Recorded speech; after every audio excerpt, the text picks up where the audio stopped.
Elementary functions and Mobius transformation की second video में आप सभी का स्वागत है। फर्स्ट वीडियो मैंने जो है बेसिक के ऊपर बनाई थी। बेसिक मैंने आप सभी को एलिमेंट्री फंक्शंस और एक्सपोनेंशियल फंक्शंस के बारे में बताया था और उसकी प्रॉपर्टी के बारे में हमने डिस्कस किया था। अब जो बन रही है मतलब सेकंड वीडियो वो है ट्रिग्नोमेट्री फंक्शंस में साइन जेड और कोस जेड पे बेस्ड है, जिसकी हम बेसिक प्रॉपर्टी के बारे में हम बात करेंगे।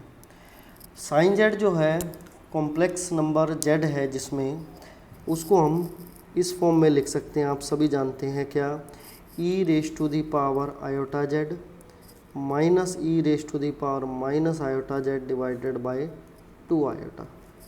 ठीक है।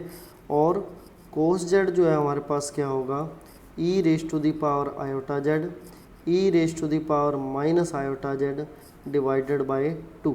ठीक है। सपोज करो अगर आप टेन कोट सीकेंट कोसिकेंट निकालना चाहो तो टेन हम सभी जानते हैं टेन जेड जो होता है वो क्या होता है, sine z by cos z. तो इन दोनों टर्म्स को आप डिवाइड करके टेन जेड की वैल्यू निकाल सकते हैं। सिमिलरली अदर ट्रिग्नोमेट्रिक फंक्शंस को भी हम फाइंड कर सकते हैं। ठीक है। कुछ बेसिक प्रॉपर्टीज़ हैं जिसके बारे में हम बात करेंगे यहाँ। बेसिक प्रॉपर्टीज़ क्या रहेंगी जिसके अंदर ट्रिग्नोमेट्रिकल फंक्शंस की। अगर हम फर्स्ट प्रॉपर्टी की बात करें ट्रिग्नोमेट्रिकल फंक्शंस की, सबसे पहली प्रॉपर्टी है यूलर्स थ्योरम्स। आयलर्स थ्योरम में साइन जेड और कोस जेड वही यूज़ करूँगा जो आपको मैंने अभी बताया। हम जानते हैं कि अगर मैं सोल्व करूँ cos z plus iota sine z को तो वैल्यूज़ कैसे रहेंगी। कोस जेड की वैल्यूज़ हम पुट कर रहे हैं, क्या होती है, e raise to the power iota z minus iota z divide by 2 plus iota, उसके बाद इसकी value e raise to the power iota z minus iota z divide by 2 iota. Iota से आयोटा यहाँ हो जाएगा कैंसिल, 2 आ जाएगा LCM. ठीक है। तो वैल्यू हमारे पास क्या बनी, e raise to the power iota z e raise to the power minus iota z plus e raise to the power iota z minus e raise to the power minus iota z. ठीक है जी। कुछ term हो जाएंगे cancel, जिसमें ये वाली term cancel होगी और ये हो गया डबल। तो वैल्यू हमारे पास क्या आ गई, 2 e raise to the power iota z divided by 2, ये हो गया कैंसिल। ठीक है। तो मतलब हमारे पास कंक्लूज़न क्या निकला कि cos z plus iota sine z किसके इक्वल होता है, e raise to the power iota z की। ठीक है। जेड कोई भी कॉम्प्लेक्स नंबर है या कोई भी वेरिएबल लेकर चलो, अगर आप वेरिएबल अगर आप चेंज कर भी दें और अगर मान लो जेड की जगह अगर हम थीटा को यूज़ कर लेते हैं, ठीक है, तो हमारा जो ये रिलेशन है वो किस में कन्वर्ट हो जाएगा, e raise to the power iota theta. ये क्या हो जाएगा, cos theta plus iota sine theta की फॉर्म में कन्वर्ट हो जाएगा। ठीक है जी। ये थी आयलर्स थ्योरम। फिर सेकंड है de Moivre's theorem. Complex analysis के लिए वो क्या रहेगी, सेकंड क्या है, डे मोइवर्ट्स थ्योरम।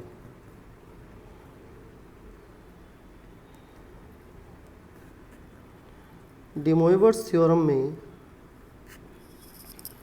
हम ये बात जानते हैं कि अगर cos theta plus iota sine theta लेकर चलें और उसकी पावर कोई भी नंबर n कर दें, n कोई भी जो है हम पढ़ चुके हैं डे मोइवर्ट्स में, कोई भी रियल नंबर हो सकता है, फ्रैक्शन भी हो सकता है या फिर एक सिंपल इंटीजर भी हो सकता है।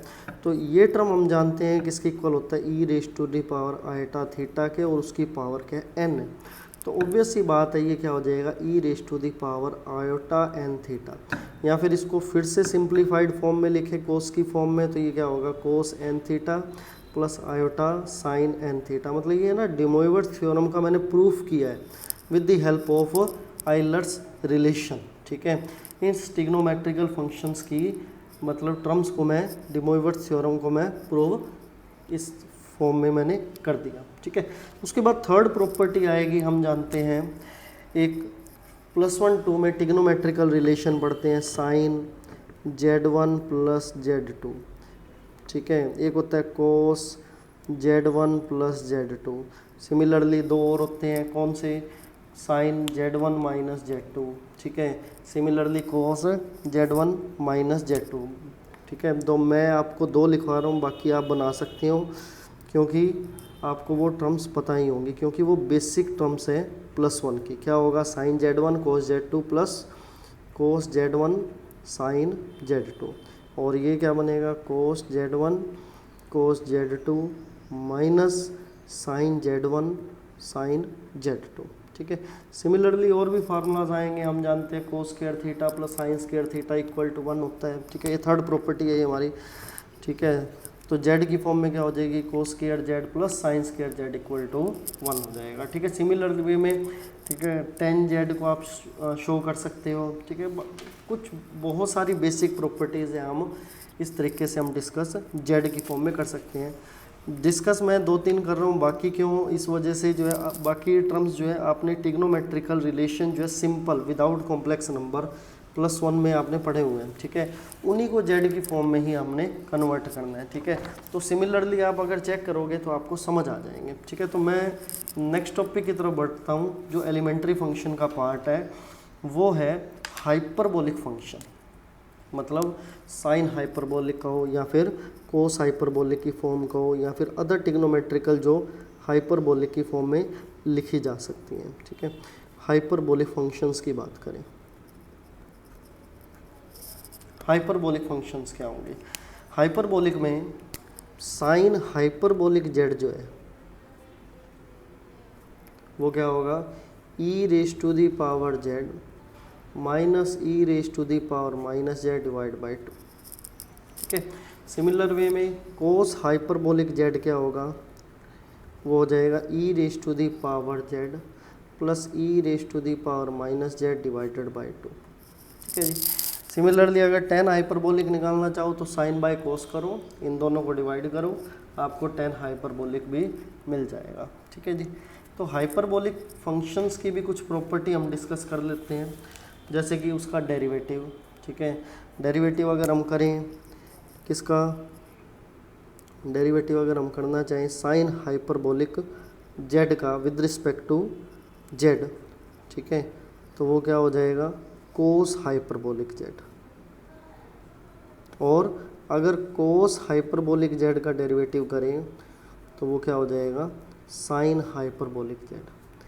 इनमें नेगेटिव नहीं आता, ऐसे ही tan का हाइपरबोलिक जेड का होता है सीकेंट हाइपरबोलिक जेड, ठीक है। लेकिन tan के बाद जो 3 ट्रिग्नोमेट्रिक फंक्शंस बच गए, अगर आप उनका डेरिवेटिव करोगे तो उन सभी का डेरिवेटिव के आगे नेगेटिव साइन आएगा, और डेरिवेटिव वही होता है जो आप सिंपल डेरिवेटिव करते आए हो, ठीक है। जैसे कि कोट थीटा का आप डेरिवेटिव करते थे विद रिस्पेक्ट टू थीटा, क्या होता था, माइनस कोसिकेंट स्क्वायर थीटा, ठीक है। और सीकेंट थीटा का डेरिवेटिव करते थे विद रिस्पेक्ट टू थीटा, तो वो क्या होता था, सीकेंट थीटा इंटू में tan थीटा, पॉजिटिव होता था। तो हाइपरबोलिक के केस में ये सारे क्या हो जाएंगे, नेगेटिव हो जाएंगे। जो लास्ट के 3 ट्रिग्नोमेट्रिक हैं उनका डेरिवेटिव क्या होता है, नेगेटिव में होता है, ठीक है। सिमिलर वे में sine hyperbolic z plus 2 pi iota, वो होता है हमारे पास साइन हाइपरबोलिक z। और सिमिलर वे में cos hyperbolic z plus 2 pi iota, वो भी क्या होता है, कोस हाइपरबोलिक z के, ठीक है। और कुछ टर्म्स अगर यूज़ करें तो क्या होगा, साइन हाइपरबोलिक z एक्चुअल में है क्या, ये भी पता होना चाहिए, अगर आपके माइंड में डाउट हो तो। वो होता है 1 by iota sine iota z, या इसको सिंप्लीफाइड फॉर्म में लिखें तो आयोटा से मल्टीप्लाई डिवाइड करोगे, यहाँ आयोटा स्केयर -1 हो जाएगा, तो इसको लिख सकते हैं minus iota sine iota z, ठीक है। सिमिलर वे में कोस हाइपरबोलिक जेड वो होता है जी कोस आयोटा जेड, ठीक है। 1-2 रिलेशन और भी हैं इसके अंदर, वो भी हम डिस्कस कर लेते हैं। साइन हाइपरबोलिक आयोटा जेड क्या होगा, आयोटा साइन हाइपरबोलिक जेड के, ठीक है जी। और कोस हाइपरबोलिक आयोटा जेड किसके इक्वल हो जाएगा, कोस जेड के। ठीक है, ये सारी की सारी फंक्शंस जो हम यूज़ कर रहे हैं, सारी की सारी हम बेसिक टर्म्स के बारे में डिस्कस कर रहे हैं। ठीक है जी, तो ये वैल्यूज़ थी हमारे पास। उसके बाद कुछ टर्म्स और बाकी हैं, उनको सिमिलरली आप डिस्कस कर लेना या देख लेना बुक में से, कहो तो 2-4 और लिख देता हूँ मैं। जैसे कि sign hyperbolic Z1 plus Z2 का रिलेशन है जो, वो क्या होगा, sine hyperbolic Z1 sine hyperbolic cos आएगा यहाँ, cos hyperbolic Z2 plus cos hyperbolic Z1 plus into में sine hyperbolic Z2। Similarly cos hyperbolic Z1 plus Z2 क्या होगा वो, cos hyperbolic Z1 cos hyperbolic Z2 plus, उसमें minus होता था simple वाले में, sine hyperbolic Z1 sine hyperbolic Z2। ठीक है जी, ये टर्म्स हैं। तो हाइपरबोलिक की वैसे तो काफ़ी प्रॉपर्टीज़ है, वो जो बेसिक यूज़ होना है हमें इस चैप्टर के अंदर, मैं एक बार उन्हीं के बारे में डिस्कस कर रहा हूँ, और बाय चांस कुछ और डिस्कशन होती है तो मैं उसी टाइम आपको जो है इसके बारे में बता दूँगा। ठीक है जी, तो ये 2 फंक्शंस थे इस वीडियो में, मैं आपको इतना ही करवाऊँगा। ठीक है, और बाकी जो आगे बच गई एलिमेंट्री फंक्शंस की कुछ बेसिक टर्म्स, वो अगली वीडियोस में मैं कोशिश करूँगा पूरी हो जाएगी। ठीक है जी, आप हमारे चैनल को सब्सक्राइब करिए, मैं वीडियोस और डालता रहूँगा सिलेबस से related. Thank you very much.